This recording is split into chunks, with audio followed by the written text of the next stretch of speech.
This is Sam. This is Jason. And this is Fight Study.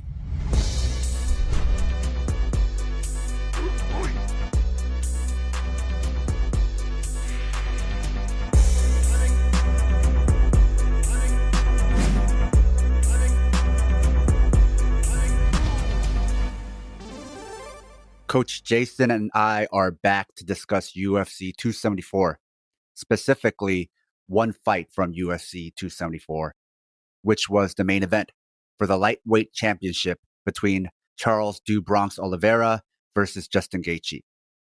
Now, "Do Bronx" was stripped of his title due to missing weight and title fights having no 1 pound allowance, as well as some controversy with unofficial scales being miscalibrated.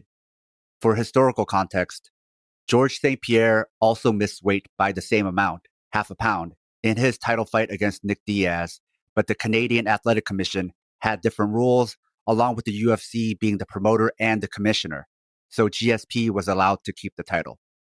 Also, MMA writer Trent Reinsmith brought up how Dana White had publicly stated if Al Iaquinta beats Khabib Nurmagomedov in their title fight, even though Iaquinta missed weight, he'd still be champ. So read into that what you will in context of "Do Bronx" being stripped. Now, I also have to mention we also had another big fight this weekend. Canelo Alvarez versus Dimitri Bivol. It was an exciting fight, but mostly one-sided, with Bivol winning by unanimous decision. Bivol was too big and too good, and this might be too heavy for Canelo. Bivol said he felt Canelo's power, but it didn't feel like a light heavyweight power puncher. Bivol said his strategy was to make Canelo tired because Canelo likes to throw power in every shot. So his plan was to make Canelo throw more punches than usual, then countering him, which is what he did. Bivol landed 152 punches to Canelo's 84. Canelo couldn't keep up and seemed sluggish at this weight. Dimitri Bivol is still undefeated and just really, really good. Now with the UFC main event, "Do Bronx" beat Gaethje in round 1 after dropping Gaethje, then finishing by rear choke to become the number 1 contender. Overall, it was a bad night for Team Whitman. Now, even though this fight was short, a lot happened and there's so much to analyze in Oliveira fights.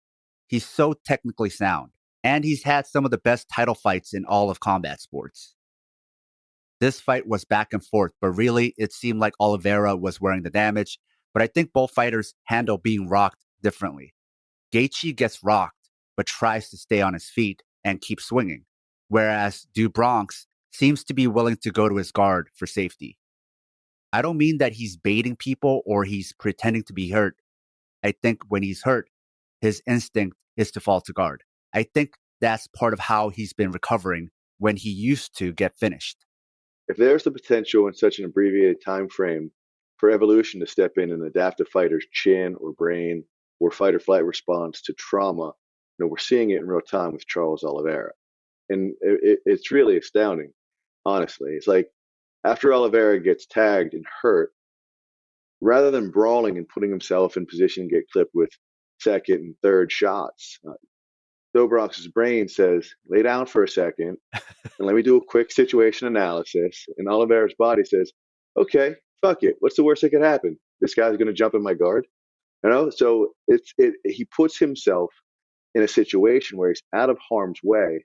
It looks terrible on the scorecards, mind you, right? But he's allowing his brain to recover.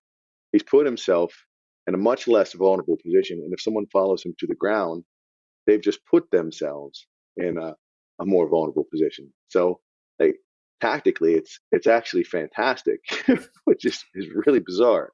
It seems like autopilot, right? Like he's hurt and then his autopilot kicks in and it's like, okay, go to guard and recover. Yeah, it's like the body's like, yeah, I feel you. Like we're really good in the guard. So, hey, it's not a bad thing. Trust me. Just trust me. We're good here. And so, and I think you texted me. Yeah, he seems to roll to his back rather than get dropped and just completely lose all control of his faculties. So it's like rather than put himself, which is the complete opposite of what Gaethje does, right? When Gaethje gets hit, his response is to hit back harder as many times as he can and wild and heavy. Oliveira says, "Hey, I gotta. My brain wants to take me out of this. I'm gonna listen to my brain." And the body's like, "All right, man, let's play in the guard for a little bit. Come on, come to my guard."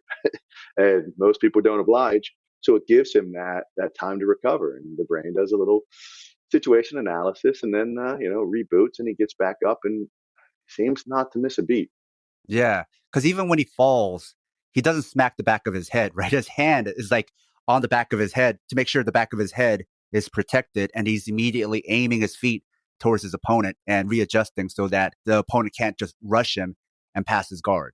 Yeah, it's like his brain is saying, "Hey, like, we're not going to handle severe trauma so that we can't make the appropriate calculations later on down the road. We need to take stock of the damage that's done." It was like a Star Trek, like uh, what are our shields at? Like 40% capacity.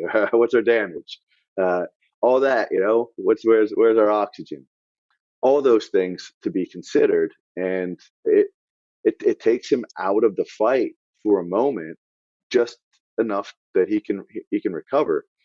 And you, for someone who used to get hit and try to fight through it, or he would get hit and I don't want to say he would bail because I don't want to even go down that road with that narrative anymore. But he puts himself in a position where he can recover, and if someone doesn't want to give him that recovery time and wants to be hasty in their attack, well, they'll probably end up in his guard. He's a fucking handful there anyway. It seems like the BJJ version of what wrestlers do. We're so used to wrestlers when they get rocked or dropped, their autopilot is to shoot for takedowns. Like they don't even know that they're shooting. Their just body takes over. We're so used to that. We don't question that. Whereas we're not as used to seeing this, but it's the same type of trained response. It's just different grappling sports. Right, and it's different directionally too. So one is coming down and going forward and into their opponent. The other is going back in a way which tends to look a little worse. But if you think about it, you're actually creating more space, and your head is the farthest point from your opponent. Which, again, going back to like a protective evolutionary concept, your brain is the furthest from your attacker. That's probably good. And it's such an odd thing to see, especially in that second knockdown where his body just tried to stay up and then it said, "No, like, get into my guard, get into my guard, come to me, come into my guard." I mean, there's some wrestlers, if they were willing to pull guard, they would have not gotten finished. I'm thinking about like TJ Dillashaw, where he got rocked a bunch of times and he immediately tried to get up or shoot instead of pulling guard. I'm thinking about Dominic Cruz, the same thing, where they will never go to their back. They just keep trying to fight back up or get the takedown. And if they would have been willing to pull guard, I think they would have survived. I don't know if they would have won, but at least survived that scenario. It's something fighters in the past, I think, were much more willing to do, is to pull guard if they needed to and survive. Right? And I think it's a perfect point. And it doesn't have to be a full guard. Wrestlers are so good from that single leg position. If you go into like a deep half and you pull and you drop down and you have that underhook position and you can't sweep, but you can come up into a single leg position, you can continue to wrestle from there while not getting blasted with elbows while you're sticking your head in the belly or the crotch of your opponent. And he's just hammering you with those elbows while the cage is holding him up. So there's a little more strategy involved, and I think you got to take stock into what path is available to you, and not be so dug in on "I'm a wrestler, I wrestle." Well, I mean, there's a lot of tools out there, and you want to use whatever is at your disposal and may be advantageous given the situation. I think it's also what's changed since back then is now it's understood if you're on your back, you're losing. Whereas now, even if you get dropped, if you can immediately get back up, it's not that big of a deal. It's getting dropped and being on your back and staying the rest of the round on your back looks really bad on the judge's card. So I think that's part of what's changed. Back then, post the Mark Coleman era, there was a little time period where being on your guard didn't necessarily mean you were losing. But now we've pivoted the other way where nobody wants to be on their back anymore. Yeah, but I mean, with seeing some of the wrestlers who would start to gas out from that top position and just eat elbow after elbow while not doing any damage, there was some cognitive dissonance, I think, just from everyone looking at it. Like, yes, one guy is on top, for 3.5 minutes, but he is getting elbowed in the top of his head the entire time. I think that at some point that would really fucking hurt. So, like, could we give him the round? Should we give him the round? No. And then we get into the debate. Well, if the headbutts were legal, well, yeah, there's a whole lot of things to consider. But if you're regardless of the position, I love the wrestlers, man. I know my bias, but if you're not in a position to do damage, and you're not being able to consistently work, then all right, I'll give you a little bit of a nod for being able to put the fight where you want it. But if you can't do anything from that position and your opponent can, well, unfortunately, you're losing, and that's the way it should be. I'm thinking of the interim title fight between Tony Ferguson versus Kevin Lee, where Kevin Lee got the takedown. But to your point, Tony Ferguson was fucking him up from the bottom, and I think was rocking him with elbows from the bottom, which is how he got the triangle, because Kevin Lee was so dazed, even though he was on top. That's a perfect example. Another really good one, I don't know if it's in the UFC's Fight Pass library, is Felder versus Julian Lane. It was actually a pretty close fight, but when Felder did get taken down, he did, I don't want, he just sort of pushed back, tried to get up, and then whenever Julian kept burying his head in his chest, Felder would just do enough to push the head away to throw an elbow, and then whenever Julian would posture up, hands on the mat, Felder would take an overhook and then just start dropping elbows. And he hit a ton of them in a round that he was on the bottom of. And that was, I think, the swing round in the fight. And that I think that gave Felder a lot of confidence to know that he can hang with just about anyone physically at that level. And there have been times where somebody was able to rock an opponent while on their back with an elbow. What comes to mind is Joe Riggs versus Chris Lytle, where Joe Riggs palmed him and then elbowed him. And he wasn't out, but he was like hurt. And then the gash on his head was so big, they had to stop the fight. So those types of things do happen. Yeah, it's just continuing to fight in situations, fight through situations rather than hold position. And bringing it back to Oliveira, I think that's what you're starting to see him do so well, even tangentially on his feet, all in those muddy situations where it's either like a clinch to like a wrestling situation. Anytime someone is pulled up, he has a continuation of offense, whether it's a knee, whether it's an elbow, whether it's just fighting for head position. And if you understand like the true nuance of fight dynamics, it's actually really fucking pretty to watch. Now, right off the bat, Do Bronx seemed to have the upper hand. Then he began to get blasted and cut open. How was Gaethje finding those shots?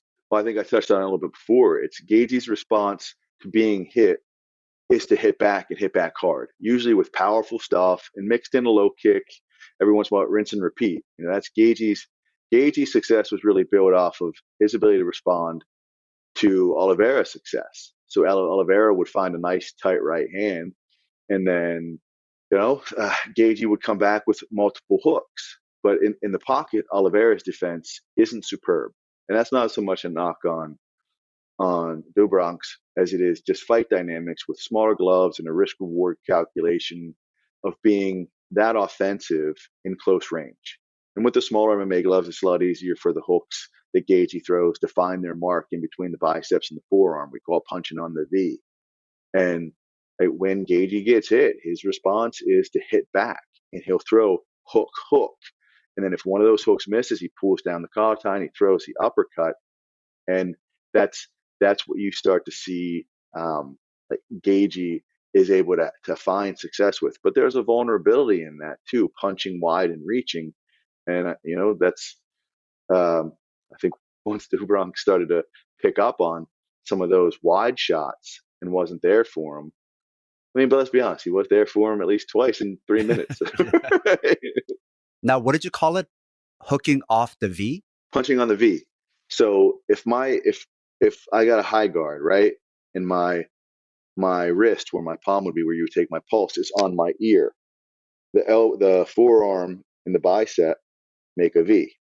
So regardless of how big that bicep muscle is going to be, if you punch through that biceps in between it and the forearm, you can still make contact even though it looks like someone has a nice, tight, high guard. There's a gap in the V. Yep, there's a gap in the V, and boxing gloves don't really get through it that well because they're a lot bigger, greater surface area.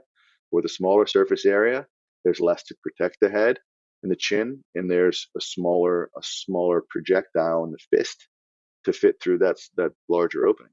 But then we saw Oliveira adjust and then begin to shut Gaethje down. How did he do that? Well, one thing I noticed in the second half of the round was that Charles stopped hitting that left collar tie to the right uppercut, and it made it less vulnerable for Gaethje to bomb that left hook. And that's another opportunity to score. You're not necessarily punching on the V, but there's still a V in the arm when you're throwing that uppercut. Where even if your chin's tucked below your shoulder, your ear and your orbital and the whole upper half of your face and head are wide open. So pulling on that, knowing that left hook from Gaethje is the money shot, pulling on that head and throwing that upper hook was getting him hit early. And in the second half of the fight, which it was a 1-round fight that went only 3 or 4 minutes, when he stopped doing that in close range, it was harder for Gaethje to find that shot. And also, the straight kicks and knees to the body started to wear on Gaethje. And it's really hard. It's really hard to tell because Gaethje has that Tasmanian devil style where he's just constantly coming forward, right? Constantly bombing on you. But he started giving a little ground to reset before trying to bomb on Do Bronx. And as visually impaired as Oliveira is, he still saw some of that shit coming. So those were some of the adjustments that I think Oliveira made based on being able to score to the body. In the first 10 seconds, he threw like those real nice knees after he clipped Gaethje. And then he was just walking him down with those front kicks, just stabbing him. And then normally Gaethje tries to continue to walk forward, but he was doing this little thing where he would like widen his arms, take a step back and breathe, probably being a little bit too tough for his own good because Oliveira was just touching him with the toes to the belly over and over and over. And whether or not Gaethje shows it, I think that started to wear on him a bit. To your point about the vision, I feel like both fighters have poor vision and they've both adjusted to it differently. Gaethje uses his kicks to find his opponents and uses kind of a pushing range fighting jab to aim his right. His jab isn't so effective, but it helps him figure out where his opponent is for the right hand.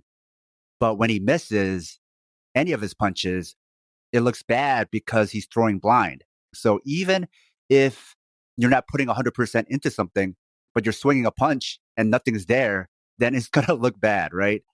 Do Bronx also can't see, but he does a lot more of what Gaethje used to do in the past, which was rely on the high guard to feel your opponent's punches to find them. So basically, the more you attack him, the more information Do Bronx is getting. And also relying on collar ties, which you brought up, to feel where the opponent is. Also using that front kick to find his opponent. But what Oliveira does that's nice is when he does get a collar tie, he begins to direct you. He kind of moves you around to where he wants you to be, but also uses you as a pivot point to move himself. And he mixes in knees with zero thought. It just automatically comes up. And when he's that close, every attack seems to help him see. The collar tie helps him aim the knee. The knee tells him where to aim the hook, and so on. Gaethje also automatically went for collar ties in this fight, and also in general, but his main go-to is to throw uppercuts. But as soon as they tied up, it was apparent that Oliveira was the better fighter in the clinch. Gaethje did find some shots early on, but it seemed like the more they got to the clinch, the more it favored Oliveira. Yeah, Oliveira just has more tools in his toolbox. And I think with what you said about Gaethje and his vision problems, I think there's a combination of factors going on in this fight in particular. Right? Sometimes he was putting too much into the shot, not settling down and taking aim, and punching back like that when you're rocked or when you're a little bit compromised to the body is not the easiest thing to keep your balance when your brain trains off track and you're getting jacked with multiple right hands to the head. Right, your equilibrium's a little bit shaky. But that's what Do Bronx is going to do. He's going to touch it to the body. He's going to put that straight right hand on your head. You got a nice left hook, a lot of tools. So if you try to respond, and this is what I said before, like when Gaethje gets hit, his response is to come back and go big, and sometimes it's to his own detriment. It has him spinning around all over the place. Right? But Oliveira is an exceptional tactile fighter. You're right when you say he leads you, because when he has a hold of you, he'll pull you one way and let you be that pivot point, right? And he'll give you an exit, and then he'll find knees to the body when you feel like walking through that fucking exit door. You feel like you're on your way out, and he just shifts his hips and shows you like a maitre d' and says, "Hey, here you go," and he knees you to the body, knees you to the body, and he only gets in two, and then while you're kind of pulling out, he'll lead you more, and he'll put a right hand right behind it. And he, in some of those muddier instances, he was doing that to Gaethje. But every once in a while, Gaethje would crack him with something big, even though Gaethje had already eaten 3 or 4 and then eaten some body shots anyway, which really made it a very interesting fight. You know? So with Oliveira and that tactile style and finding those knees to body, the interesting with Charles Oliveira 2.0 is if you consider the torso is center mass, right? Um, it's also a very large surface area with some pretty vital organs and shit inside. So I think it makes sense for a fighter that may not have the best vision to go center mass, maybe find the solar plexus, liver, kidney, lung, spleen, or whatever else the body needs to function, and remind your opponent's body that knees really fucking hurt, even if not thrown that hard. They really hurt, and they can shake things up inside. And again, it's more of why wrestlers don't do this more. I don't quite understand. But Oliveira and Felder do it as well as anybody. Is give you a little bit of space or have you try to fight through a position. And when you do, and you try to improve, and you feel like you have space to move, they take that space away, normally with a knee to the body. And until it folds someone over, it doesn't look pretty. They hurt, and they pay off. They're just putting money in the bank, you're banking those shots to the body. And Oliveira seems to do that in every fight now. He's always investing in the body, whether it's or those straight kicks, excuse me, or those knees to the body. And I love seeing it. Also, the range of Du Bronx's knees is much greater than most MMA fighters. I think Gaethje wasn't used to that, right? Because MMA fighters that Gaethje has fought, they just throw it up the middle. Maybe they could aim it a little bit to the left or to the right. Whereas where you're standing in front of Du Bronx and where he could hit his knee is a much greater area. Not only can he throw his knees like uppercuts or Superman punches or like a straight, but he could also swing them like a hook. He could come through the side and hit you like a short hook, or you're like, I'm too far away, I'm exited, you can't hit me. And he could throw it like a wide hook, right? And the way he throws it, it's the right way. You know it hurts because of the way it bounces off the body, comes back. Instead of the way some people have to really put a lot of effort throwing the knee, and then you see them like putting their own knee down. He just lets his knee go limp, and the rebound is what puts his foot down. That's how you know the knee hurts. The diaphragm and the rib cage are acting as a spring, right? And it's like throwing the ball into the net and having it bounce back. And it's like, oh, that knee comes up, boom, and it comes back down, and he resets that position. And you'll see him do things like elbow off it, or continue to work that collar tie, or dig an underhook, post on the face, and then throw another knee, or just continue to work a sequence of offense from there. It's constant offense. Yep, it is a continuation of offense, and he's not hunting one thing. He's letting one style of offense open up another. He is not tethered to any specific technique. He is taking what's available, and the blend of it is really fun to watch from a coaching perspective. I just like it. I just see shit like he's dancing in there. It looks like those video games where a character dazes you and then does like a 20-hit combo. Yeah, it looks like a fight scene sometimes from like They Live. Remember those fight scenes at Roddy Piper? And you're like, no, he's not going to hit that. Oh, no, there was always something happening. There was never any dead time.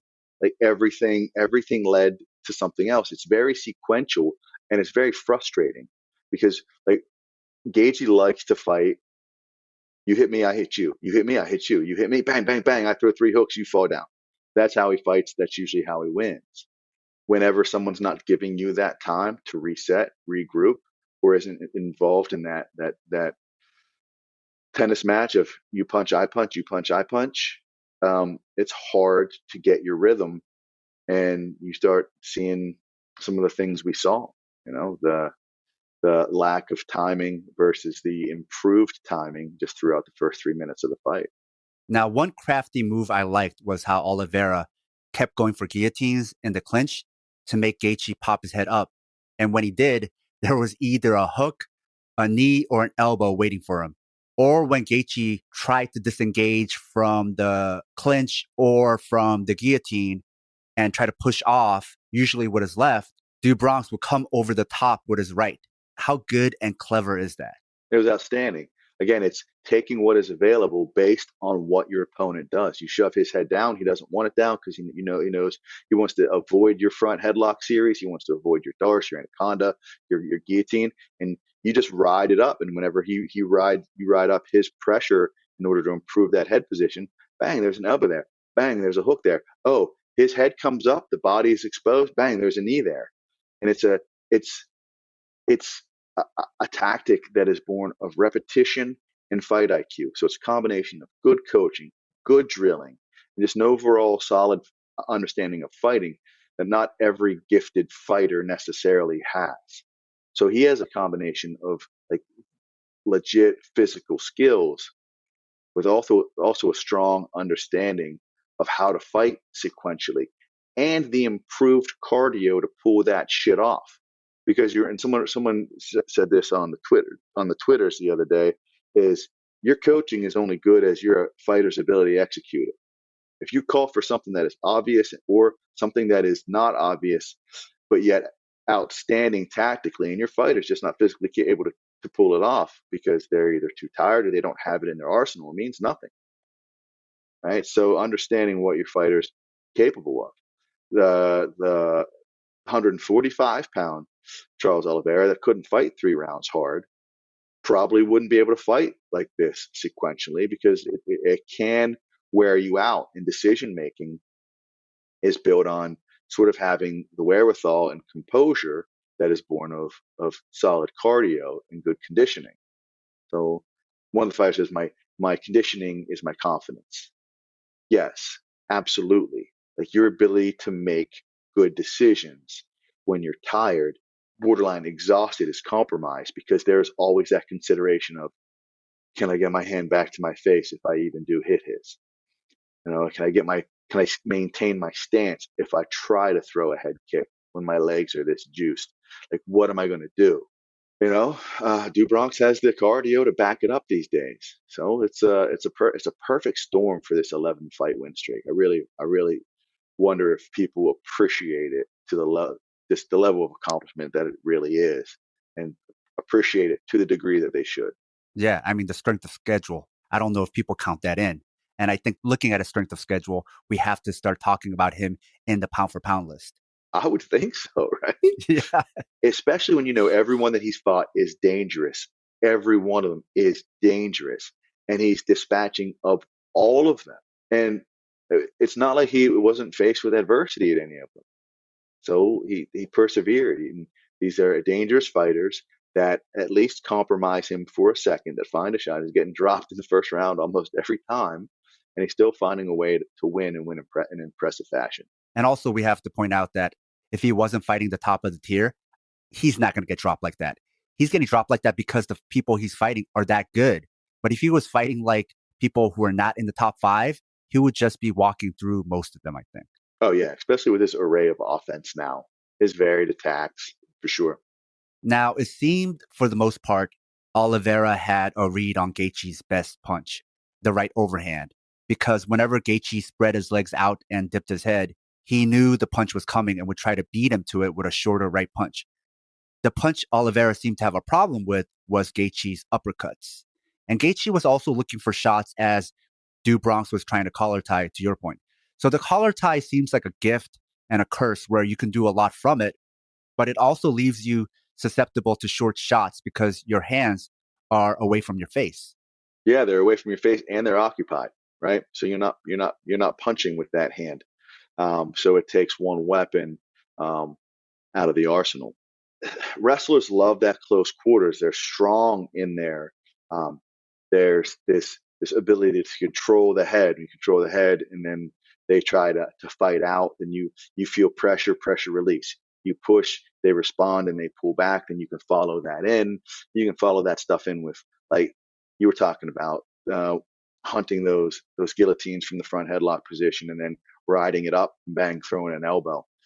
The Gaethje doesn't really do that except to punch. It works for him. It works so well that he actually dropped Charles Oliveira twice in a minute. He dropped the best fighter in the world at 155 pounds in a minute, twice. So it's a really great skill that works well for him. But what you start to see is that there's some vulnerabilities with it, if you are not all that varied in your approach and in your attack. And like you're using one arm to control the head, which starts to wear on that arm, and the other arm to punch, which starts to wear on that arm. And once you're a little arm weary and your arms are a little heavy, then what's your secondary attack? Random low leg kicks, okay. I mean, that's going to work, but you're fighting the best guy in the world. You might want to set those up with your hands, and if they're starting to tire a little bit, I'm not saying it was an all or nothing approach from Gaethje, but I would think that a little more patience and a little more variety, he might be able to find maybe a third knockdown rather than, like, what did I say? Collar tie, uppercut, left hook, leg kick, rinse and repeat. I know he's more than that, but you got a guy who's durable. You got to think that doing things harder to the point where you're punching and throwing a left hook that misses easily by the length of 2 fucking football fields, and you fall flat in your face, that maybe you might want to settle in a little bit. That's just my thing. A note to our loyal listeners: if you love the Southpaw Project, please support us and help us get paid for our labor by financially supporting us on Patreon. This will give you access to exclusive bonus content, as well as our private chat group on Discord. Show your Southpaw solidarity by supporting us at patreon.com/southpawpod. Now, why I think Oliveira gets dropped is because he can't see the punches that hurt him, which is why he has so many maneuvers on auto dial to keep him safe. What Gaethje did was to move further into Oliveira's blind side with his slips and movements to hide the punch. So if he can't see the punches coming, what I like to see Oliveira do is maybe end his combinations with weaves and exits. I'd say roll with the shots, but he'd have to be able to see the shots to roll with them. So I think if he has so many moves on auto dial, we just discussed how all those moves are all offensive moves. It would also be nice for him to also set up some defensive movements if he knows he can't see. So automatically put in an exit. Don't stay in the pocket for that long. Try to duck under some of these hooks, even if you don't know if they're coming. That's one good thing that Rose Namajunas does, is whether a hook is coming or not, she's weaving away from an imaginary hook regardless when she's done with her combinations, right? So that's something that I'd love to see Oliveira do. I think that's an excellent point. Yeah, Rose does it incredibly well. And sometimes when I say Oliveira has, I don't want to say a weakness in the pocket, but he definitely has a vulnerability. He's very long. So like I said, you can punch on the V. He stands very upright, and he's got a relatively large head. So he's hittable. Sometimes whenever he misses, even when he lands, he punches through or off the side of your head, and he extends so well that sometimes he'll find himself out of position. And I think he'd be well served in some of those sequences that aren't against the cage, instead of just waiting for your opponent to hook back and find big shots. I don't want to necessarily say angle off, but you can use that collar tie in a push pull, and you can kind of ride their motion there. If you pull me into you, my natural inclination is going to be to pull back. So when I pull back, when they pull back, he can just shove them and create a little bit of distance and give them an exit. He can kick off that exit, or he can continue to lead them into a right hand. Because once they start to give up ground, especially these guys at 155 that like to be hyper aggressive, the second they get pushed away, they want to load up and double hop back into range. Fucking, you find that right hand again. bang, put it on him. You don't have to just let everything get sloppy and jumbled inside all the time. You can find some of that stuff at range, and you can dictate that, especially if you're the longer fighter. Now, what seems to save Oliveira a lot after he's hurt is his stance and footwork.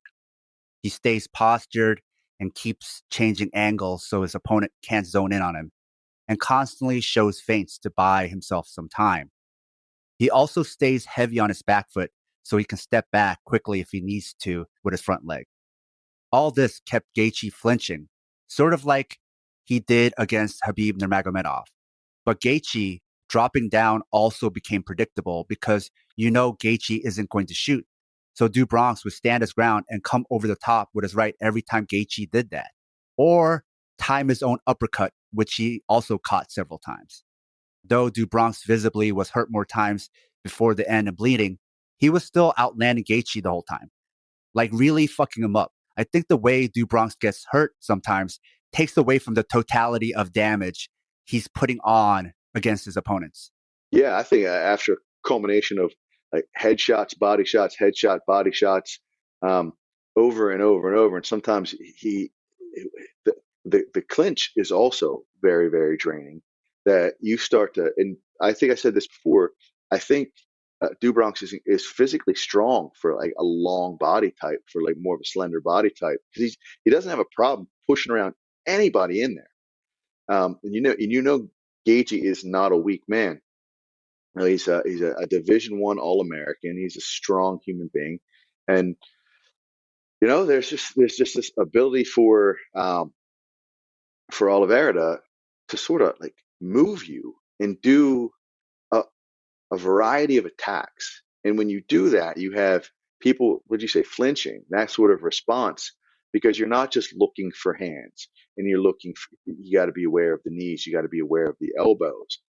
But where Gaethje, I think, does this better than anybody else is sort of like blindly throws hooks that land. And he's been doing it since the PFL, since World Series of Fighting. It always seems to land for him.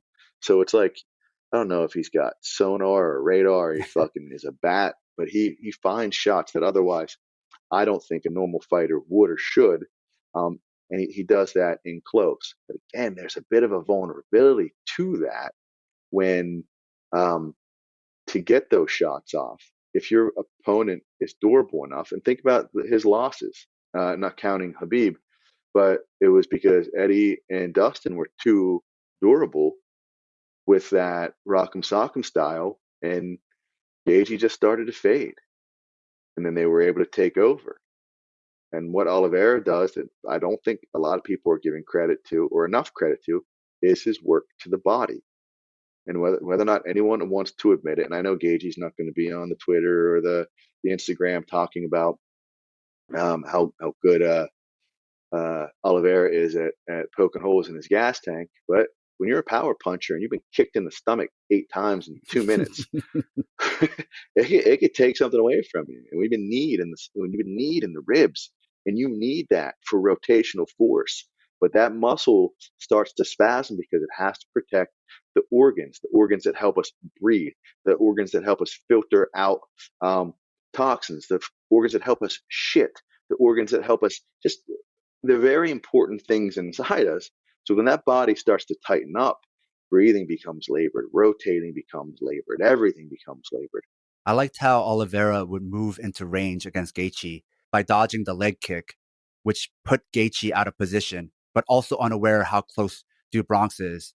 And then Do Bronx would initiate from there. Removing that kick as a weapon really hurt Gaethje. And to your point, it became even more predictable. Yeah, for sure. And the Gaethje landed too early, but then you started to see Oliveira be able to time those big, heavy kicks. And the more labored those movements become, the easier it is to see. And think about it, like at the 2 minute and 45-second mark, when Gaethje lowers his level and throws a jab to Oliveira's body, right? Do Bronx throws a nice tight right hand that I think stunned Gaethje, and I didn't see the commentators pick up on it. Maybe they did, and I didn't really hear it. But I think it really stunned Gaethje, and then Gaethje windmills like the most telegraphed overhand right that Oliveira easily blocks. And then Gaethje follows it up with like that left hook to nowhere, where he falls down after throwing it. And once that happened, I mean, there wasn't much left in the fight after that. And I think it's pretty telling, at least to me, that Charles realized that Gaethje goes big and hard every time that Gaethje gets clipped, and that's the danger. When you stun Gaethje, he's going to hurt you back probably if you're sticking around in range and you're not disciplined. That's the danger. So, because Gaethje doesn't typically give ground, he returns big and usually wide or maybe with an uppercut. If you get a chance to watch at the 2-minute 45-second mark again, you'll see that when Gaethje misses that big left hook and falls, it's because after that hard block of the overhand right by Oliveira, Oliveira then hits a little drop step and just isn't there to be hit by another looping punch, which Gaethje, that was Gaethje's path to victory. And Oliveira picked up on that pattern. I think that's sort of what set up the beginning of the end. And you talk about being able to make in-fight adjustments, especially whenever if the fight is that violent, that fast-paced, and that chaotic, with so much happening against someone as dangerous as Justin Gaethje. I mean, really, all the credit to Charles Oliveira to be able to make those real-time decisions and just pull off a really, really impressive victory after getting dropped twice. Like, all of it just works out to be really, really impressive stuff. Didn't you feel like you saw Do Bronx get more confident the more reads he got? Like towards the end, it seemed like Do Bronx felt like he was invincible, even though he had been dropped twice, because now he was like, I know everything you're about to do. That's perfectly stated. Like, that's how I was going to sum up my next argument. But yeah, that's it. He saw a lot of data, a lot of input, and like all that information he processed, and then he's just like, hey, I know I can hit this kid, and every time I do, he's going to respond big, so I'm going to make him miss. And then when he starts missing and he's all over the place, I know where he's going to be. And what do they say? What was it? If behavior is predictable, it is controllable, right? So once you can predict where he's going to be based on his response to the stimuli you've provided, well, then you can bait him. And now if you can bait him, you can control him. You can control him. Just now, all you have to do is avoid getting hit by the big stuff, which certainly is easier said than done. Monday morning quarterbacking this thing, a lot easier than in real time trying to pick up on that shit. But we saw it firsthand that Charles Oliveira was able to do just that. Yeah, towards the end, it just started turning into a sparring match for Do Bronx, where he's like, oh, okay, now this is a guy I could beat up in the gym whenever I want. Yeah, I'm gonna let him swing and miss, and then I'm gonna crush him with a right hand, and then he's gonna fall, and I'm gonna choke him out. Like, that's what's coming. So let's talk about that then, because we've been talking about the final sequence. So, Jason, what set up the final sequence that ended the fight for Do Bronx? How did he finally drop Gaethje when it seemed like Gaethje was more durable and more powerful, seemingly, when we were first watching this live? Well, I think what we just touched on was that Oliveira knew that he could find that right hand. And I think it starts at 2 minutes and 45 seconds. Gaethje all of a sudden lowers his level and throws a nice jab to the body, which was like a well thought tactical maneuver. And Do Bronx just turned like a little right hand piston shot. Boom, popped him in the head. Back, stung him with that right hand. He stumbled for a second, but he got up so quickly, I think it was hard to catch in the moment. Yeah, and that's what Gaethje does. And because he's like all piss and vinegar. What he needs to do is, right, he just needs to be a little more tactical, take a step back and regroup, but he doesn't want to. And he also tends to be very dangerous when he's hurt. And he didn't. But at that point, Charles had a beat on him. He had his number, he had his timing. And I think when you saw him throw that left hook and sort of fall flat, that was the beginning of the end. He knew that if he hit him, he could hurt him. And once he hit him, don't be around for that big counter shot, that return fire from Gaethje, and you'll be all right. And then he was like the next minute was just Oliveira being like patient, but at the same time in his face, found another right hand that really rocked Gaethje. And Gaethje's got a chin, man. He ate a lot of them. Both these guys, there was a lot of power punching. Oh yeah, it was brutal. In the 3-minute fight or whatever it was, a lot happened. A lot of aggression, a lot of power. And, found that right hand and then just didn't get wild and knew that in any grappling sequence is going to favor Du Bronx. And he did his thing. Took the back, found the choke. Gaethje did a decent enough job of fighting the hands. But no, once he slipped and those hands came back, or the hands came back up and they got under the chin, it didn't matter. Now, the first shot that rocked Gaethje was a right counter off the calf kick. That's also the same shot that set up the final exchange that you're talking about, which led to the choke. So it seems that was the plan. And that shot seemed to be there all night for him, which is to lift your leg up when Gaethje goes for the calf kick and then counter with the right. And so going forward, I wonder if that's going to continue to be an opening for Gaethje for future opponents. Well, Gaethje's pretty quick with that kick, right? And he's like sort of spastic with it and wild, but he throws it with quickness, and his hands are so dangerous that he sort of disguises the kick in a little bit with his upper body movement. So the key is, are they quick enough to do that themselves? And do they have the pocket presence not to get hit? Because even though Du Bronx is pretty solid with his pocket presence, he still got dropped twice. It's a dangerous game. It is, and that's what you tell your fighters to do.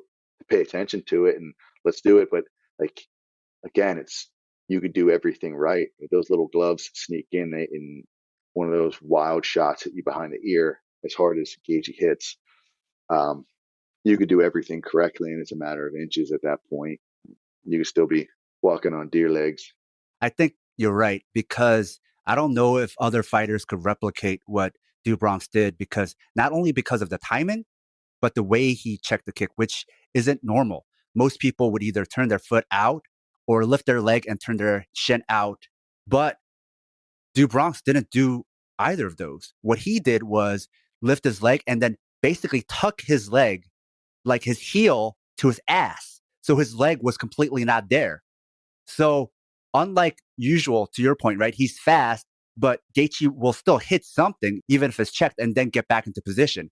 Where because the leg was completely not there, he would just spin around, right? And that's how Du Bronx would kind of throw this jab, but it was more of a jab to kind of touch Gaethje on the shoulder, and then he would come in with that short right and connect after the missed kick. So yeah, I don't know if other fighters could do that, because Gaethje normally doesn't spin 360 when he kicks like that. He was only doing that because the leg was completely not there. It wasn't even a check. He just completely removed his leg from getting kicked. Yeah, we saw Jose Aldo start doing that a little bit more. And it speaks to like Jose's athleticism and reflexes at a more advanced age, at a lighter weight class too. But I think you got to start to give some real credit to the reflexes and athleticism of some of these fighters, and that's something I think is missed on Charles Oliveira. He's very, very athletic. He just because he's taller and longer, but he's got quickness. He's got good body mechanics. He learned to wrestle pretty well. Yeah, it's a sport of mixed martial arts, and you need to do that. But he's hitting body locks on guys who have like legit D1 wrestling, and he's still taking them down. So the understanding that athleticism, speed, power, strength, all things are really important in fighting. So like as good as Oliveira's technique has become, he's still got the physical tools and to accompany those skills and be a real fucking problem. He's becoming actually more muscular as he's getting older too. Yeah, absolutely. I think he's starting to realize that there is a little more durability when you're not just connective tissue, when you have a little bit of muscle to support it as well, right? You're just nothing but ligaments and tendons. So I think that might be his thinking, or who knows? I am pleased to see someone fight with technique and strategy, while at the same time being a world beater and just immensely entertaining. That's what I really, really want to see. And then you strip that motherfucker of his title. Like, boo to all of you. And boo to everyone in Arizona for fucking booing him. Everybody. Just shame on you all, man. You're witnessing greatness, and all you can do is boo because he doesn't have an American flag behind him. Just stop it. It's silliness. I mean, one of the most exciting fighters of all time. Absolutely. Like, think of the gifts he's given us. You're going to boo that? You're going to boo that? He makes all your favorite fighters better because they have to rise to the occasion. And even if someone does come in and beat them, it's going to be because they're doing good shit. And that changes the landscape for everybody. And it gives us something more to analyze than the swang and bangers or the just bleeders. Because the days of these, what do I call them? Commoditized fighters that are easily replicated. It's basically the American education system. We don't want, right? We don't want creative thinkers. We don't want critical thinkers who think outside the box. We want plug and play motherfuckers that we can put into a fucking desk job for 40 grand a year and maybe decent benefits. Maybe someone that is controllable and just cogs in the fucking machine. These fighters that are so easily replicated would get destroyed by someone with the makeup of and ability of Charles do Bronx Oliveira. He would fucking ruin them. He would fucking ruin them, and no doubt. And that's what happens when you do it the right way with the right fighter. In this fight, and also in the Nurmagomedov fight, Gaethje showed that when he's tired, his footwork falls apart. But also in this fight, testament to do Bronx, he was planting all sorts of reactions into Gaethje. So by the end, do Bronx hits him off the calf kick, collar ties from Gaethje pushing off, which do Bronx was taking advantage of all night. And also whenever Gaethje is popping his head up. And now at the end, Gaethje was doing all of this while squared up and walking backwards, which left him completely defenseless for a right straight, which is textbook perfect from Oliveira. I mean, his hooks, straights, knees, uppercuts, all clean, straight lines. Yeah, no wasted energy, no tells. And those right hands without tells, without flaring out the elbow, without a wind up, just twisting, rotating, and punching like a piston, or what? Those were the difference makers in this fight. And he would find them by exploiting Justin Gaethje where he's dangerous, but also vulnerable. That's the thing. Those vulnerabilities, especially when you pick up on them, are also the same things that Gaethje does and has success with. Wild looping shots. So you have to be on top of your game if you're going to say, I'm going to bait him to throw these, and I'm going to catch him when he does, because you're basically trying to hit a home run out of the air with your home run, and he's able to fucking do that, man. And it's a lot of guts from Oliveira and his team to take that approach. And I mean, I think they know what his skill set really is. Prior to his streak, it must have been the most frustrating thing in the world, knowing you're working with someone of this ability, but falling short. Now this is the fruits of their labor, and to see something this pretty, it's got to make you smile. We gotta make you feel pretty good in a fight sport that is as problematic as it is entertaining, let's say. So seeing it, I love it. And I can't, I don't want to sound like too much of a Charles Oliveira stan, because I want to leave that to you. But I'm a fan. I really am. I just like how he and his team do it. I really do. I mean, talking about some of the technique, let's talk about the way do Bronx took Gaethje's back, because he didn't just take his back. This is something that kind of gets boring sometimes, is fighters just take the back and they're just fighting for the choke or whatever, right? But do Bronx doesn't do that. He took the back and he beat him up while having the back. It was some brutal ground and pound from the back before he went for a reverse triangle. You don't see that type of ground and pound from the back very often, or at all, unless is Charles Oliveira, right? He was like hitting him with elbows and hammer fists and punches. I think he was like rocking him from there before he went for the reverse triangle. Then Gaethje did like the slowest rollout to escape. Wrestlers, you would think they would roll to their belly and get up really quick, but this was like really slow, which gave Do Bronx plenty of time to take the back again. But what I love about how Do Bronx takes the back and is part of why he has the most subs in the UFC is he goes for the neck first before he secures position. Most people try to get the body triangle first, then work for the neck. That's been sort of the new meta that we've been seeing. But Oliveira does the opposite. He goes for the choke, and having a deep choke is how he gets his legs in position. So that choke was sunk in beyond defense before he had his legs triangled. Gaethje was fucked. Then you look at Do Bronx's face as he's squeezing, and he's not grimacing like a lot of fighters do when they're putting on the choke. It should be your opponent grimacing, not the person choking, right? He has the most relaxed looking face because he's not putting in a bunch of strength. He's not burning his arms out. He's doing the slow squeeze without too much energy, so he could squeeze like this for minutes if he had to, the way you're taught to do, right? That, again, like other things Do Bronx does, is the right proper way to do a rear naked choke, a blood choke, just a constant, consistent squeeze. How does this dude keep getting better with age? I am just in awe. Well, I think that before, I think he was just a physical phenom that took to jiu-jitsu so well. He had some real nice stuff, but he was grappling first and foremost. And he would get submitted too.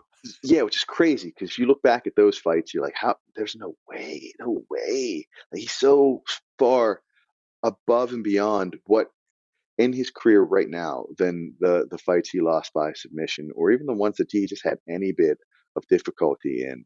And he's so much better than that. It's continuing to do the little things right. And sometimes when you're that good, that early, that young, you don't have to do the little things right and you still win. But the good motherfuckers are going to make you pay for it. You got to be at the top of this game, at the top of that division, you have to do the little things right. That includes like being economical with your energy stores while you're choking somebody. You do it right all the time. You at least have a command of all the rules before you break them. And now you're seeing like a really, really well positioned high guard.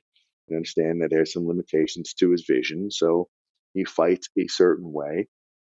And a fight that has a fluidity and is sequential in a continuation of offense that you get through drilling. And I think the more you drill that stuff, so what is it? It's skill acquisition, skill refinement, skill ownership, right? So he owns some of those skills to where you can be in there against someone as dangerous and as aggressive as Justin Gaethje, and you can still hit pretty shit. You can still find it because now you own those techniques. You're not thinking about it. You're just sort of like taking the data and you're interpreting it in real time. And you see him throw that left hook and he's coming wide, but you come tight with your longer punch, which is the right hand, but it's a straighter punch. In the first 15 seconds of a fight, 10 seconds of a fight, yours lands, his grazes, he's hurt. Those things are really, really important, especially if you want to stay at the top and continue a streak. Winning 11 fights in the 155-pound division, which is just a murderous row from top to bottom, and everyone in the top 15 has something that would make them a potential. Like, some of these guys could lose to other folks just in the division, just because it's so deep, and sometimes shit just happens. For that shit not to have happened in 11 fights is really impressive. It means you're doing the little things right. And a lot of times, once you hit that 5, 6, 7, 8 fight win streak, you stop thinking that you have to listen to coaches, that you have to stay tight with technique. You start to think that you're invulnerable, that you're invulnerable. But what you want to do is continue the same way that got you there. The same eyes, the same ears, the same listening, the same attention to detail that got you to that point will keep you at the top, rather than just thinking oh, what I did to make me good was just a process that I can abandon now that I'm here. No, maintenance is a motherfucker. Remember that. Maintenance is a motherfucker. So you need to continue to be improving. Continue to maintain, but continue to improve. Understand where you are, where you want to be, but just as importantly, where the competition is if you want to stay at the top of this game. If you love the Southpaw Project, please support us and help us get paid for our labor by financially supporting us on Patreon. It'll help us supplement the cost of running this project, the incredible time and energy we put into it 7 days a week. And you'll be giving us some breathing room, not only to juggle Southpaw with our day jobs, but also to expand Southpaw into other areas. Show your Southpaw solidarity by supporting us at patreon.com/southpawpod. Now, as much as Gaethje is known for his kicks, it was Oliveira who was outkicking him. And also, Nurmagomedov really showed that Gaethje is open to front kicks to the stomach, which Duke Bronx also used, which did two things. Something you brought up, which was to gas Gaethje, but the other thing is to stand Gaethje upright, where he can't load up his punches. Because he has shorter reach, Gaethje really needs to drop down to spring forward with his right. But when he's upright, his punches can't really reach you, and he's mostly defenseless. So once Duke Bronx got him standing more upright, it was much easier for Duke Bronx to just take a step back or just lean back a little bit, and Gaethje would be swinging at nothing. Yeah, Gaethje does have those alligator arms. They're not very long. He doesn't have huge reach. And you're right. He does sort of come like it with either a little bit of a step wind up with that overhand right or a turn and rip to make up that difference with a walking left hook, or after he reaches for that head coming with the big uppercut. Like everything is a big dynamic movement to try to make up that distance. And he gets a lot of torque on those shots because he's coming forward so hard. But if he can't get through those straight kicks down the middle, and he is more upright, he's not going to win a jab fest against anybody except maybe Sean Shirk. That's fucking it. So it forces him to fight a different way, and if he can't make up that distance, I think you get what I alluded to at the 2-minute and 45-second mark when he punched himself and he fell afterwards because he's coming big and heavy. And at that point, Oliveira had his timing and was picking up on, what he was trying to do to make up that distance, especially when you start to get a little bit fatigued. Even if it's just a fraction of a second, we're talking about guys who are the upper echelon of professional mixed martial arts. Their visual acuity maybe not the best visually, like in terms of like reading numbers on a chart, but if they see some movement coming at them, their response is programmed to move and respond with something.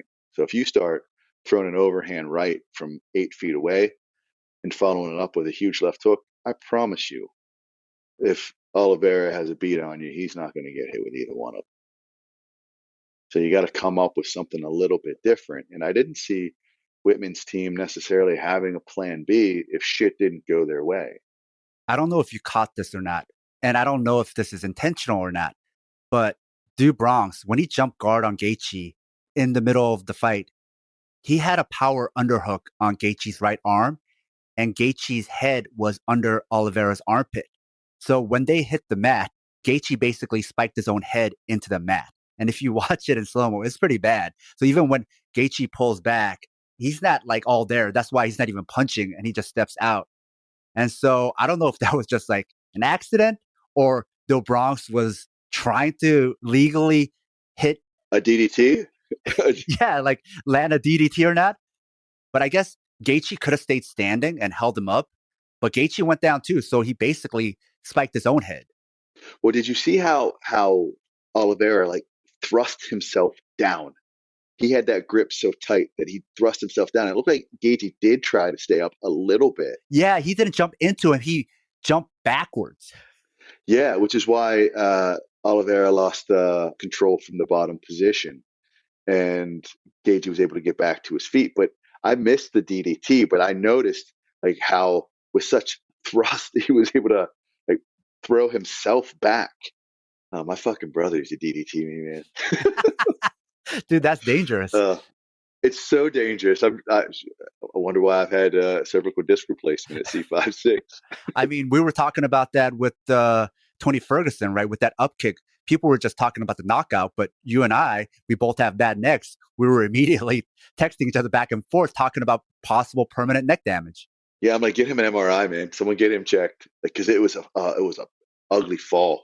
Yeah, Chandler, I got my I got my problems with Michael Chandler, but man, he is fun to watch fight. And that kick, it didn't look like it was physically possible for a man of his height at that distance and that angle to have ever landed that kick to the point where, like, I don't know if my brain shut off because it didn't think it was supposed to happen, but I didn't see it either. no, I missed it. I had to wait for the replay. I'm like, wait a minute, what?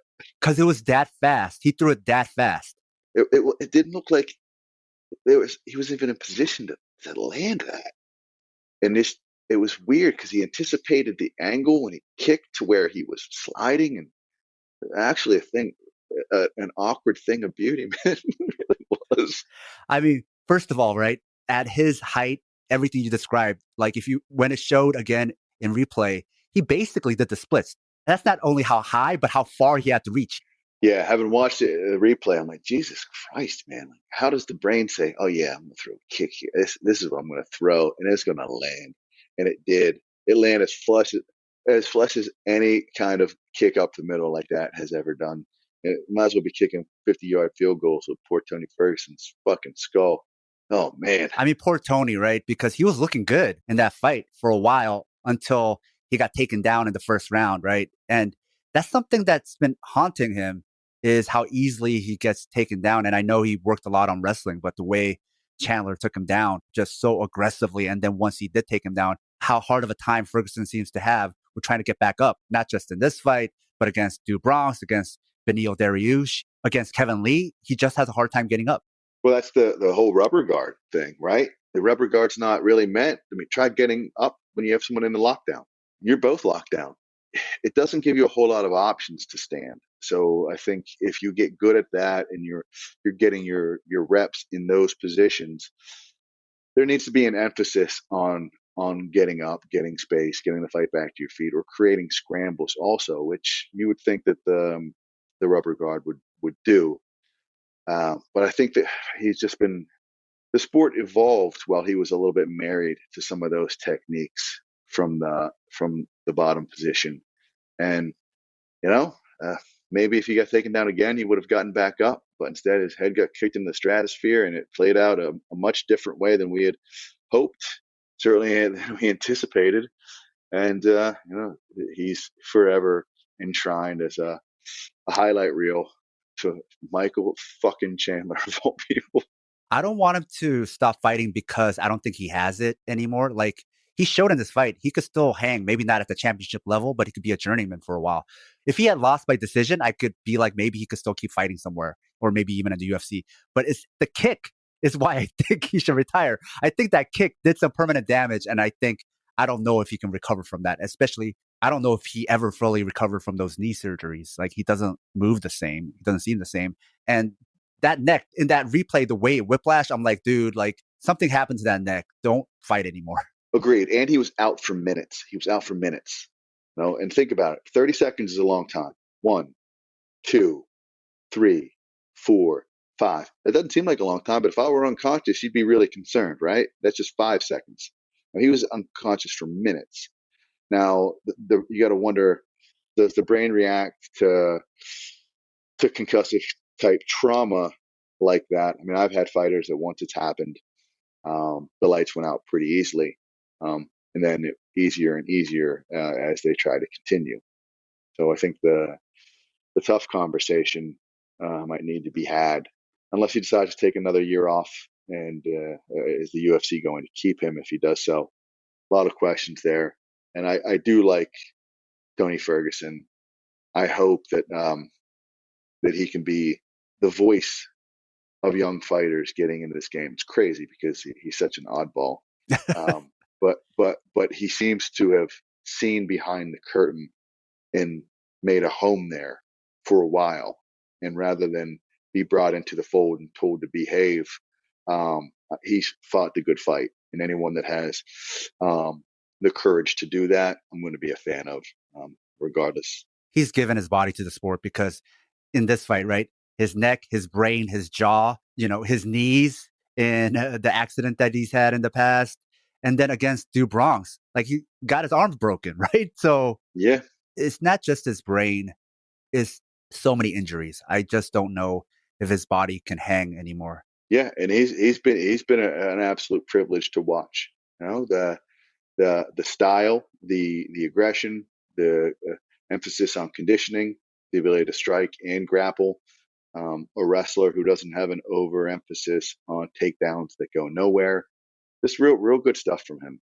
I wish him the best, and I was pulling for him the whole time, and I think I just texted you that he looks awkward as fuck, but he's also looking pretty money. And then next thing I know, this power double comes where I thought he was going to like open up a wormhole and drive him through it. He hit it so goddamn hard. I thought he was going to drive him through the fence. Chandler's an idiot, but he's a fucking animal. He got in so deep, right? Isn't that how that whole takedown happened? It wasn't because, he just has a good double leg. It was because he got so far into Tony's hips, right? Yeah, he drove through him. Even if like Tony had even tried to sprawl at the exact right time, he would either have gone over over Michael Chandler if he was able to get his hips up high enough. But if you're not able to do that with the power and explosiveness of Chandler and the way he hits it and runs through your hips, like there's really not much you're going to do to stop that. It's basically just a beautiful double leg in the form of a football tackle, and he ran right through him. What was also interesting was, like, to your point about being married to old techniques as the game is moving, he was right up against the fence. So most fighters, modern fighters, if you have them up against the fence, they're so good at wall walking to use the cage to get up, right? Where Tony didn't seem like he knew how to do that, or cage wrestling is something that it didn't seem like he had ever learned. Yeah, I thought it was a little bit curious too. I'm like, you were touching him with some good punches, and Chandler is definitely hittable. And I think Tony Ferguson's power is a little underrated.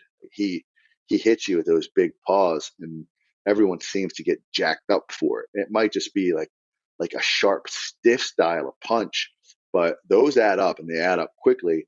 And Tony's got, for as awkward as he is, he's fairly accurate with some straight shit. And if he could have got, a couple more, who knows how the fight would have played out. But instead, that kick, fucking kick, man. That kick might have changed Tony's life forever. Yeah, like physically. That's what I worry about. And this is the fork in the road, right? I think if Tony wins that, he puts together a nice little streak, does some really good stuff. But having lost it the way he did, I think that fork in the road leads to a much more dire career path. Now going back to Justin Gaethje, but not only Justin Gaethje, just in general with the Whitman fighters, Rose Namajunas and Justin Gaethje, who both fought that night, the way they both lost, the way both of those pupils reacted, they seemed really to be taken aback or fearful of being taken down. We saw Chud Rose basically freeze up and do nothing because she was that afraid of the takedown. And with Gaethje, in his loss to Khabib and in this fight, he looked panicked and gassed. And I feel like it has to be because Khabib and Charles are both submission threats. So it seems like, I don't know if it's a pattern overall with Whitman fighters, but there's something there with takedowns. Other than Kamaru Usman, who's not really a Whitman fighter, he came over there later on, but seems like if you offer a takedown and submission threat against Whitman fighters, that's a great advantage. It seems like that's not just a weakness for Justin Gaethje, but maybe just a weakness overall for Trevor Whitman. And I've been very high on Trevor Whitman as a coach, but he is ultimately a boxing coach. So I think maybe trying to do everything by himself and not having a good grappling coach, whenever you see him in the corner, it's just him, right? Or him and Pat Barry, like who's their main go-to grappling coach? So maybe that's a weakness in general, is they need somebody who's like a good wrestler, submission artist. I know they flew some people in for Justin Gaethje's camp. But the fact that you have to fly jiu-jitsu coaches in says you don't have somebody in-house. So that seems to be a weakness to me, just in the way their body language, their game planning, and just the fear that both Justin and Rose had of the takedown. Absolutely. It also has to be that whoever you're flying in has to be an extension of your game plan. They just can't be tangentially brought in and have some sort of abstract tangential approach that isn't directly tied into how your boxing-centric style works for your fighter. You know what I'm saying? Like, I wonder, and I don't know, and I don't want to be too critical, but I wonder, like, I would want someone I was working with day in and day out for a boxing centric style when you have someone who is like Charles Oliveira on the ground, or someone when Rose is fighting Carla Esparza. If you don't want it to the ground, like, what do you see from my guy, the way he moves, or my fighter, the way she moves, that might make us vulnerable? And how do we work that in a, I don't know, well communicated, organized approach that works cooperatively, that isn't just like doing one thing one way and then doing another thing that doesn't necessarily fit well with it. And that's what I wonder, if you don't have that built into your camp. I would think that you would need that, or eventually you better hope you put away some of these grappler wrestlers, or, well, if everything, well, if once you get to the ground, it's all over. Well, then, hey, you need to improve in those areas. And I think Whitman does a good job of having his fighters punch correctly and find the target, and they have some defensive responsibility, and their footwork is pretty decent. But sometimes you have to know real world adjustments, especially when facing a wrestler or a significant takedown threat. One last thing I want to mention is I love how Team Du Bronx all bleached their hair in solidarity with Du Bronx for his fights. It's such a cool thing to see from a team. And also it's just like kind of a funny, cool, and kind of cute image where you see the most dangerous, violent, like scary champion. But then when his team all gathered together, right, they look like teenagers with bleached blonde hair. The whole crew. And what I really, really enjoy is they all seem to care about each other. If you watch other fighters in their camp, like they're looking, those assholes are looking up at the jumbotron, hoping they're on TV. All these guys want to do is hug Charles Oliveira. That's it. They are proud of him. They are happy. They don't. It seems like that they care about him in that moment more than they even do about like the win. I get that they're inextricably tied together, but there's just something really great about seeing someone beam because of what their fighter is able to do. And you see it even when they're walking out with them. They're just a really close, tight-knit group. And maybe I'm picking up on things more visually because I don't speak Portuguese, but I really like their vibe. I like their camp's entire vibe. It seems like a parallel to what you were just mentioning with Team Whitman, where with them, obviously, Whitman is a great coach, but he's mostly a striking coach. And I think we've talked about it in the past where when Whitman is working, let's say with Kamaru Usman, where Kamaru Usman also comes in with his own team of coaches, like the way Whitman can gel with those coaches is very good. He doesn't step on any toes, so he can work with other coaches. It's just that when it's just Team Whitman, his set of coaches or his team, rather than him as an accessory, unlike Du Bronx, where the coaches panel is all there, right? You have the grappling guy, you have the wrestling guy, you have the striking guy. There is always the same people. He has his collaboration, where Whitman seems to be missing some of those pieces. It's just mostly him. And I think that's another difference between the teams, where Du Bronx actually has a team of coaches, where Whitman fighters just have Whitman. They just have one coach. Yeah. It seems like there's a team that all communicate and they work in a well organized, strategic manner. I mean, if Team Whitman tried to do that camaraderie thing by changing the hair, it would just be Whitman changing his hair. That would be it, because it's just one coach, right? Yeah, him and Pat Barry, would they both shave their head? I mean, what would they do? But that's only for Chud Rose, right?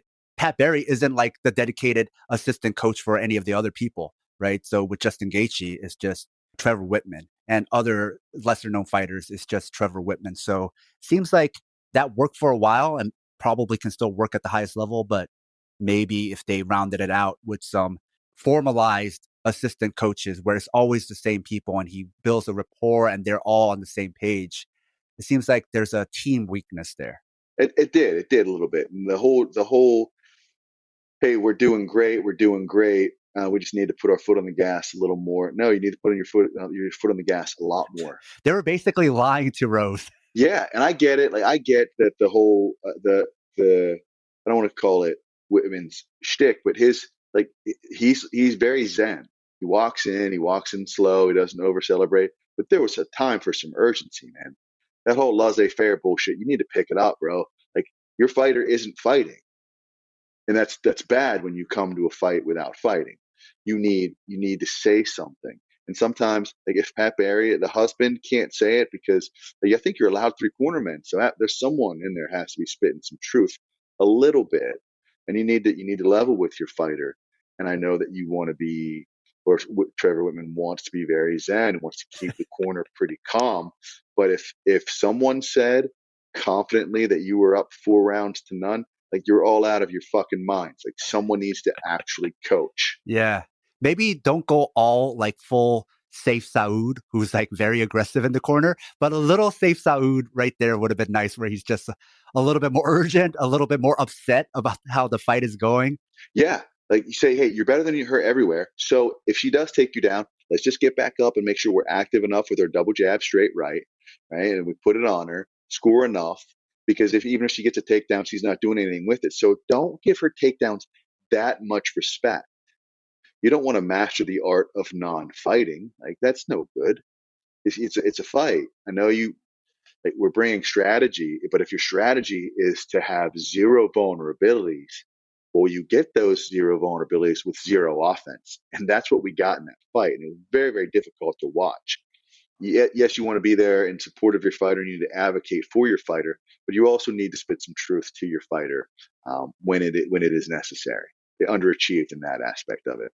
And once you lose the title, it's actually harder to get the title back than to keep defending the title. Defending the title is also very difficult as well, but it's about the styles matchup, right?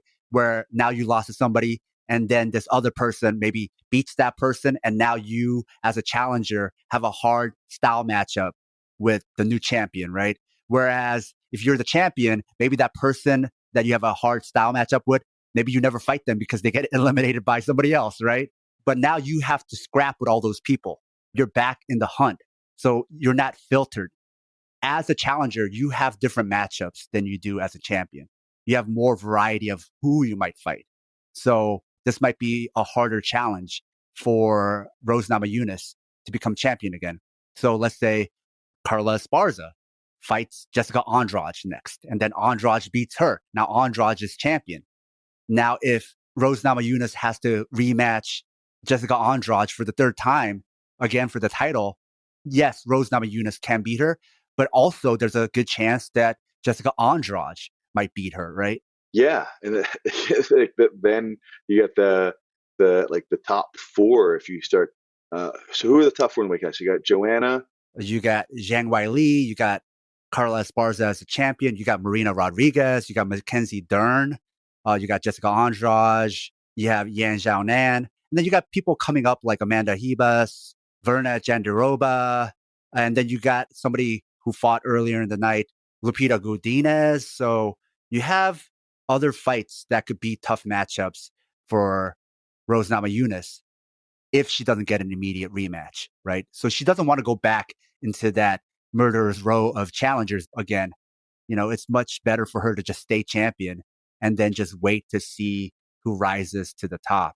And oftentimes, you know, the way things go, sometimes it's like, look how long Carla Esparza took to get a title shot, because oftentimes the challengers are strikers, which is great for Rose Namajunas. But for you to get the title shot, you have to beat the wrestlers. So Rose Namajunas, if she has to be in the hunt again, she might have to fight more wrestlers, right? So yeah, it's a much better position to be champion than challenger. Yeah, for sure. You know, she doesn't get to be as strategic in her approach to a single fighter coming down the pike, right? She has to.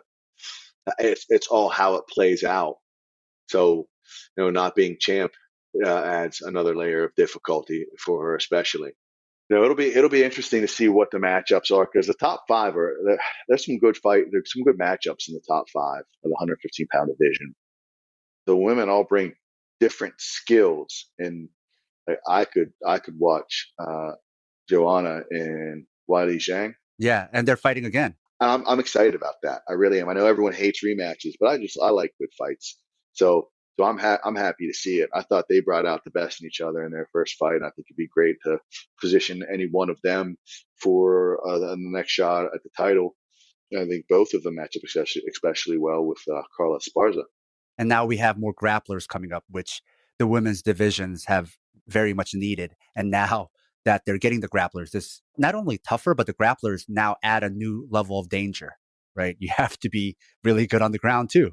Yeah, I just hope that it doesn't turn into like I've got to be so defensive against someone who has good wrestling that it becomes, what do I say, a race to nowhere. There's just a whole lot of nothing. What we just saw with Carla and Rose, right? Like, you have to understand that it's a 5-round fight, and that some strategy is going to be important, but there is a risk assessment that you take, and that if you don't, you can go completely risk averse, but you get the decision that you get, and no one is scoring your feints or your 6-inch drops or your lack of countering to two missed jabs. Like, no one's scoring that. No one's scoring that at all. And whenever, so.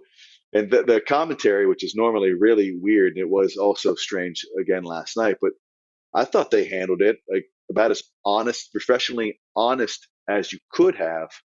Because they're like, if this is not a 10-10, like then 10-10s don't exist. And I think they were also putting the onus on Rose Namajunas in that she's the more versatile, skilled fighter. So she's the one who should be showing something, right? Yeah, absolutely. And you can score. Again, I'd like to be a fly on the wall. I want to understand what the thinking was in the corner, and I just thought the whole ultra reserved, ultra calm demeanor, that with all that, not enough actual coaching was getting through. Just saying that you're better than her everywhere. You need to do a little more. That's just not enough. And at the end, Rose actually thought she won. She thought she won. And then it was just strange to have Pat Barry say, you hear them booing, that's because you're doing your job. But, dude, not in the third round. Maybe round 1, I'm okay with that. Even round 2 of a 5-round fight, hey, man, we need to spank 1, so I want a little more activity at the end of the round. Like, Rose Namajunas can wrestle very, very well. And she showed that with her offensive takedown late in the 5th round. Why not do that like throughout the fight? Some strategy. If your strategy is nothing more than good defense, then I don't understand that. I didn't hear any information being conveyed in the corner that would make me go, well, all right, I see what their strategy was now. I think it was just, hey, keep telling her she's better than her everywhere, which she probably is, except in just straight wrestling. But double leg for double leg, Rose appeared to be the much stronger athlete and very, very easily took her down once she beat her to her hips. So that's an approach you can take. But as a coaching staff and as a fighter, they all worked together to do very little. And it was just very odd to see. Yeah, that isn't just on Rose Namajunas. That's a failure of the whole team. They all lost that fight, blew that fight as a team. Everybody is equally guilty on that. Yeah, it almost seemed like the two coaches had Stockholm syndrome and were afraid to make her mad and tell her anything, like give her any critique of her performance. I mean, it's almost like, how they always talk about her self-belief and she's the best. Like, I think they're almost afraid to counteract that belief. Yeah, but you could still be the best fighter in the world and lose a round, and you'd be told what you did wrong in that round. You could, but they didn't say that. But they did not. And that coachability is normally one of the things that allow you to rise to the top of your chosen athletic endeavor.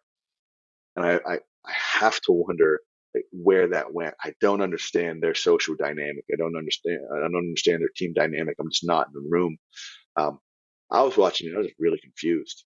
It was some of the worst coaching I've seen from possibly one of the best coaches in MMA. So it was just a very bizarre night overall. It was. It was. I felt like he was walking on eggshells, and it seemed very strange to me. And I was like, dude, are you a fucking hostage? Like, what's happening here that you aren't allowed to speak your mind? I know you want to be cool. You're Mr. Cool. You're Mr. Calm. But fuck that. If there's a time for some urgency, it's when there are like single digits strikes. I don't know if it was landed or thrown. I mean, if you're counting some of these feints as strikes thrown, like, I don't even get it. But the lack of offensive output and overall aggression was it was confounding to say the least. So how do you not say, hey, listen, at the very least, let's use a little bit of strategy. Let's put her against the cage. Let's cut her off a little bit, back her up against the cage, and at least show that we have some cage control.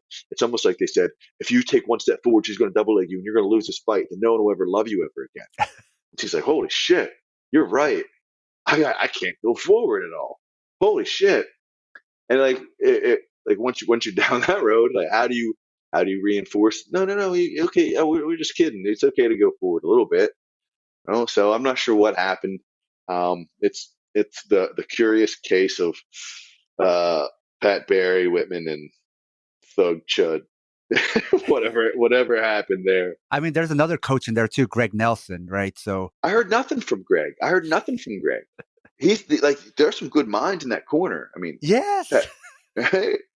I wonder then, to your point, so many good minds. Maybe there's too many captains on the ship, right? And not enough like crewmen.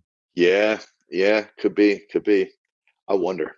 That's a really good consideration. I think we need to get Detective Jake Shields on the case and figure it out. So we were just going to talk about one fight, but then we ended up actually talking about a little bit of the Canelo Bivol fight, Tony Ferguson versus Michael Chandler, and also Rose Namajunas versus Carla Esparza. So we actually ended up covering a lot of fights, talking about most of the main card. So there's a lot of good stuff in here. I think there's a lot of good stuff for people who want to learn about fighting, people who want to not necessarily become fighters, but improve their own striking, grappling, MMA, or you're an amateur. I think there's a lot of good information on this episode. So definitely one to listen to more than once. I think watching Charles do Bronx Oliveira is always good if you're wanting to improve yourself as an MMA fighter, because there's so many good things that Do Bronx does. But otherwise, that's it for this fight study. If you enjoy what we do, please support Southpaw Network on Patreon. Thanks for listening. Always a pleasure.